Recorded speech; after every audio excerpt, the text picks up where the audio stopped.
194ቶቹን ነው እስከ ራእይ ድረስ እያየን የምንሄደው ማለት ነው፣ በመልእክታትም ጭምር። ራእይ ምዕራፍ 1 ቁጥር 11 እንደዚህ ይላል፣ ወደ ራሱ ወገኖች መጣ ጌታ ኢየሱስ፣ የገዛ ወገኖቹ ግን አልተቀበሉት።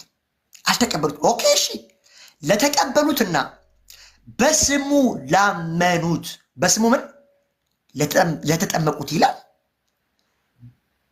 ላመኑት ነው የሚለው። በስሙ ላመኑት። አየህ፣ ፌዝ ኢዝ ኢኳል ቱ ሳሊቬሽን።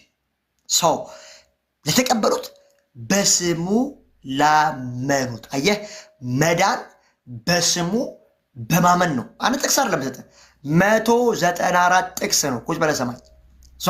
ላመኑት ሁሉ ግን የእግዚአብሔር ልጆች የሆኑ ዘንድ ስልጣንን መብትን ሰጣቸው።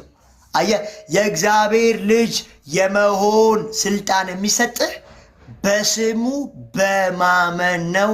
4 ነጥብ። ለተቀበሉት በስሙ ላመኑት የእግዚአብሔር ልጅ የሆኑ ዘንድ ስልጣን ሰጣቸው። ስለዚህ እያወራኝ ያለው ስለ እግዚአብሔር ልጅነት ከሆነ፣ ስለ መዳን ከሆነ፣ ስለ ኢንተርናል ሴኩሪቲ ከሆነ፣ ስለ ዘላለም ልጅነት ከሆነ እያወራኝ ያለው በስሙ ላመኑት ነው እያለ ማመን ይጠብቃል። ብራዘር እመን። 12 እንደዚህ ይላል።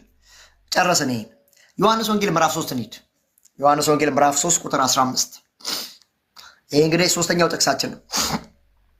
ዮሐንስ ወንጌል ምዕራፍ 3 15 እንደዚህ ይላል። ይኸውም ይላል እንደውም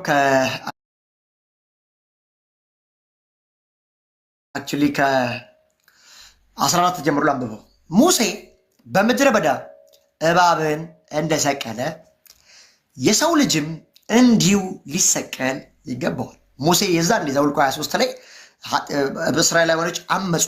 ከዛ እባብ መጥቶ ነደፋቸው። ከዛ እግዚአብሔር ምን አደረገ?